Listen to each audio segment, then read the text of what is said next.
All right, what's going on, my Cardano fam? It's your boy DJ from Ada World News, and we are live. In today's Twitter space, I have with me Lucia. She's a member of the Waya Collective, and she's here to give us a little bit of a breakdown of what the project has going on. So, Lucia, welcome. Thank you very much, DJ. How are you? I am doing great. I can't complain. So, why don't you give us a little bit of background about yourself, when you got started in crypto, and what made you join the Wire Collective? Okay. I'm originally from Zambia. I left Zambia after I almost completed my primary school years, and my family moved down to South Africa. And completed my education there. My whole life was there. And then just to advance myself, professionally speaking, I moved to the UK. And that's where I started my professional life in marketing. So I started off in public relations for a baby manufacturing company, and then moved into publishing, which was quite different. Then I started, my husband and I got married during all that time, and had 3 children. Became a full-time mom, especially because we then moved to Spain to further his career. And that's how I actually came across crypto. So it was actually my husband who discovered crypto, but he was trading it. And of course, that nearly led to divorce because I didn't understand it at all.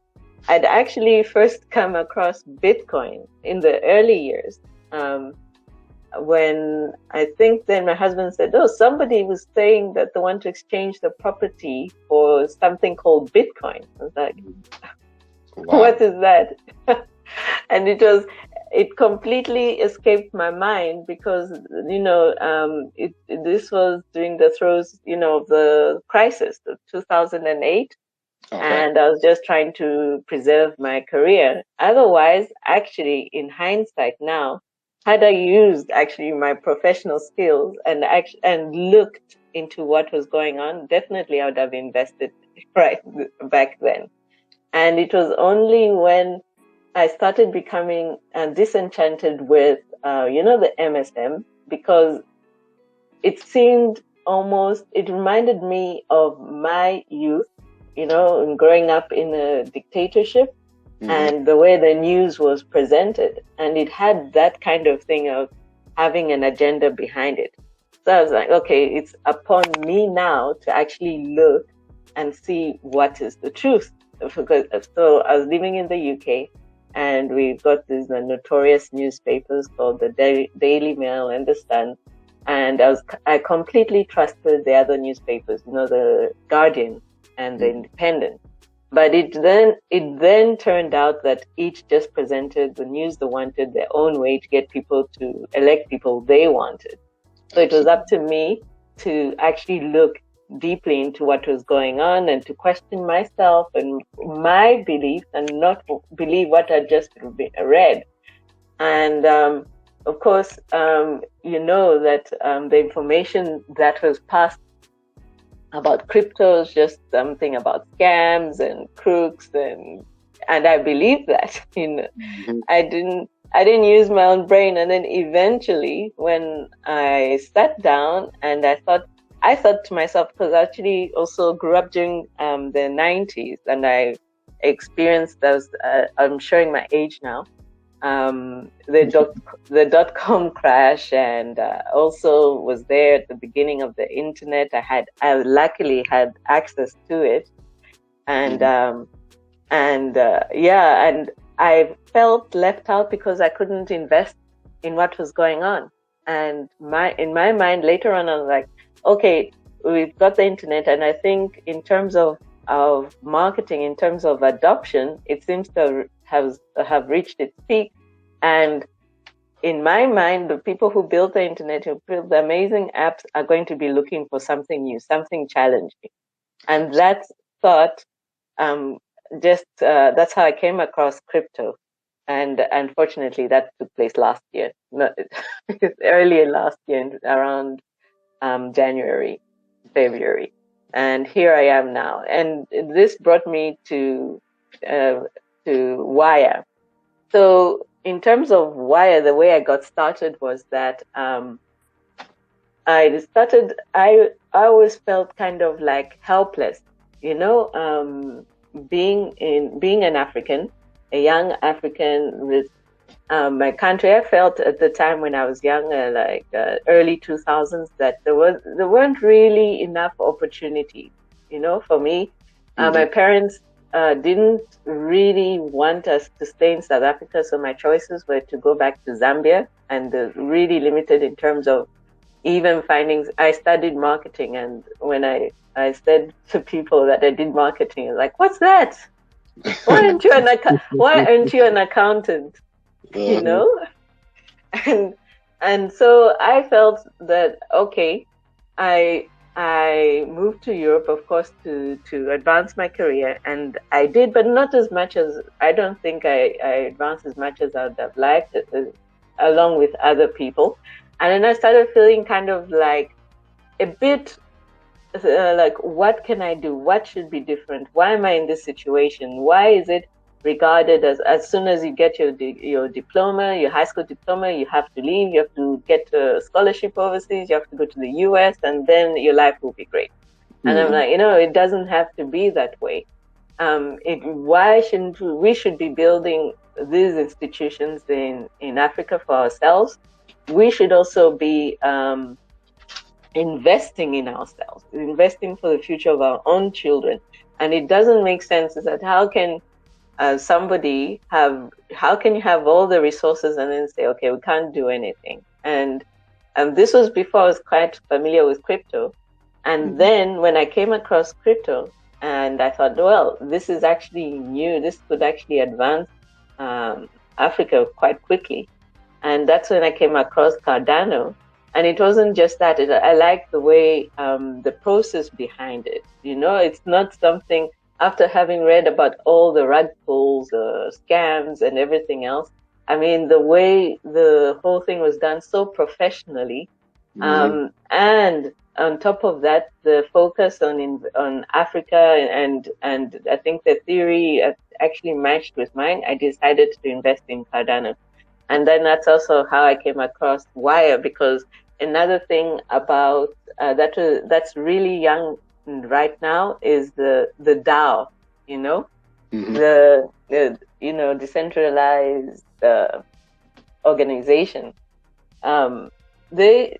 The autonomized organizations, they kind of like related to me in a way, because when growing up in South Africa, just was I grew up in the actual Transkei, because that was just before the end of apartheid, and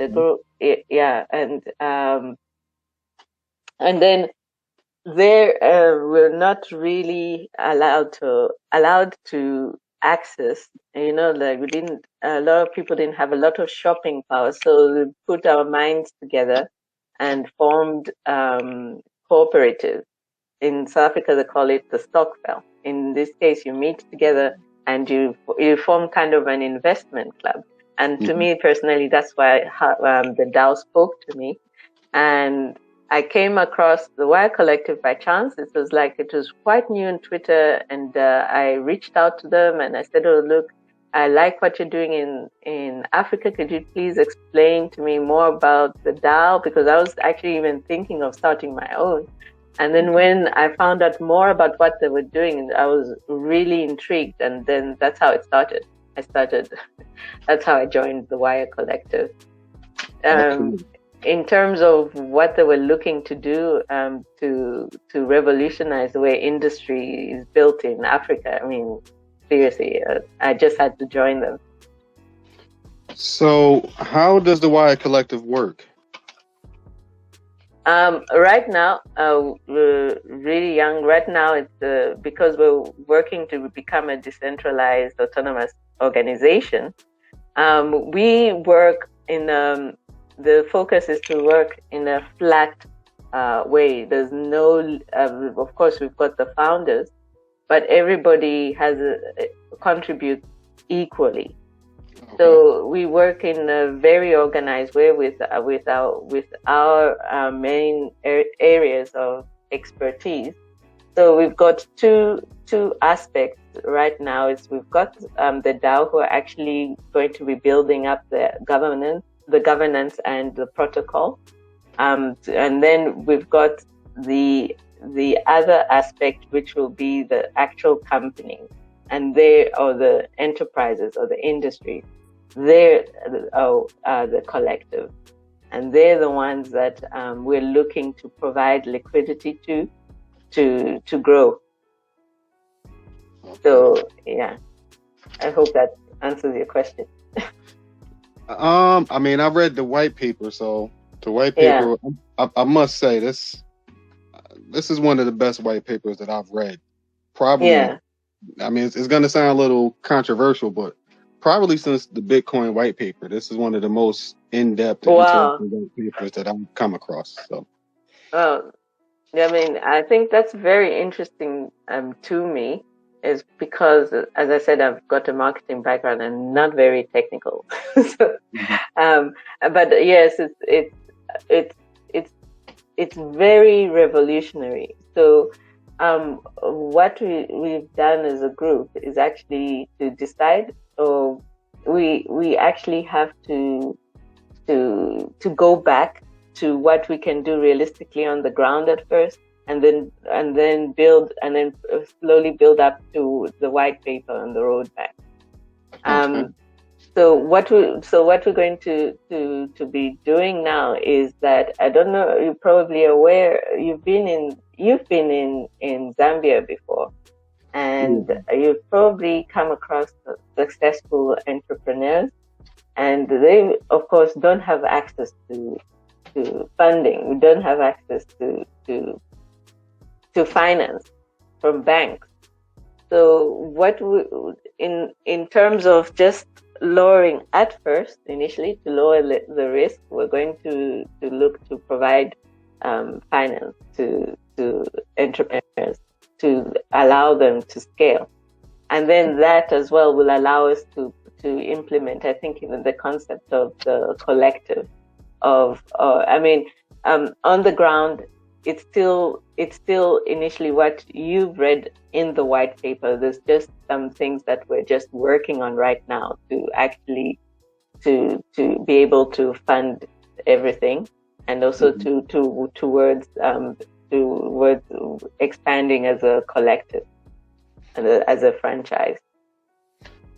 Great. So from what I can see, it's almost like it's like a business incubator, almost like a franchise farm in a way, from what I've come across from the white paper. That's what I kind of get from it.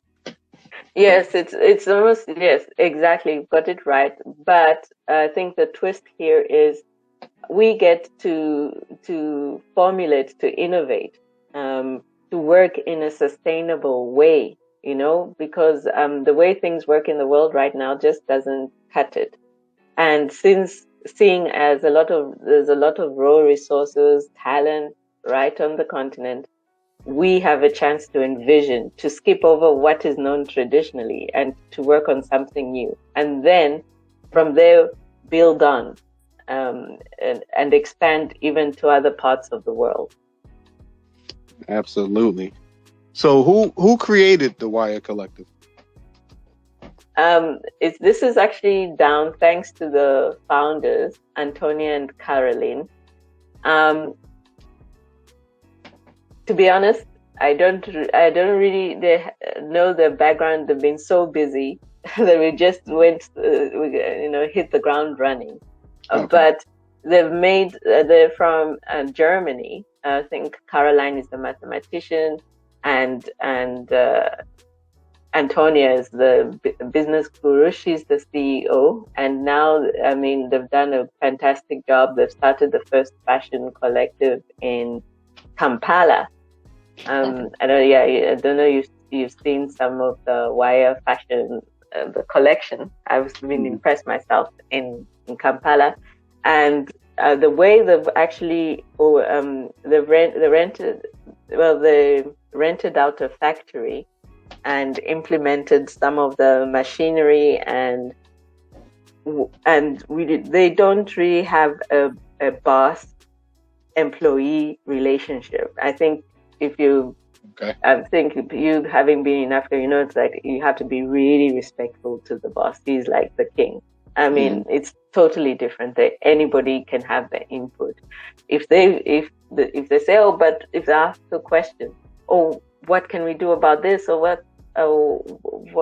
Can you tell me how to do this? And then if the questions asked back again, like, oh, what do you think? And then there's just a light bulb.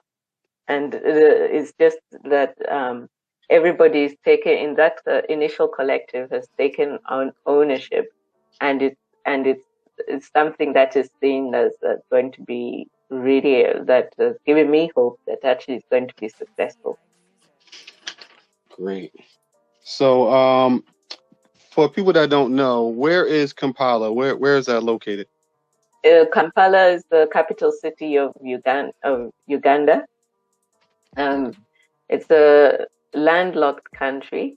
The neighbors, the big neighbors, I think Kenya and I think Tanzania too. They've got I think the Lake Victoria, so very important for their economy. And yeah, it's a beautiful country. Actually, also the source of the Nile right now is in Uganda. Nice. Yeah, and north to Uganda is Sudan. Okay. Yeah. Actually you brought up an interesting point, is that you could ask why Uganda. One of the things you probably read in the white paper is that what we would like is just a short supply, the short supply run, and provide locally. And because Uganda is so centralized and landlocked, it doesn't have access to like the ports, easily access, and it relies on expensive transportation. So it raises the cost of goods when they imported. So the idea behind why is to build a local sustainable economy, and that's one of the reasons why they've decided to start the project in Uganda. Aside from the fact that the people from Uganda are wonderful. I mean, from what I've seen, from my time on the continent, everybody I've come across has been very friendly and just I've had nothing but great experiences. So. Yeah. So can you tell us a little bit about the Waya token? I think that's what it's called, the Waya token. Yes, the Waya token is going to be the governance token. It's going to allow for people to vote, to have a say on Waya and the future, the development. And one of the things we're looking forward to is that there will be we're just this really at the beginning stages right now, but it could look kind of like catalyst, but not exactly, in which the token holders will be able to vote on which project they'd like to go ahead with. Okay, great. And can I just say, yes, we're running an ISPO, of course. That will be running for, I think, the next couple of months. And yes, and the ticker for that, let me just see.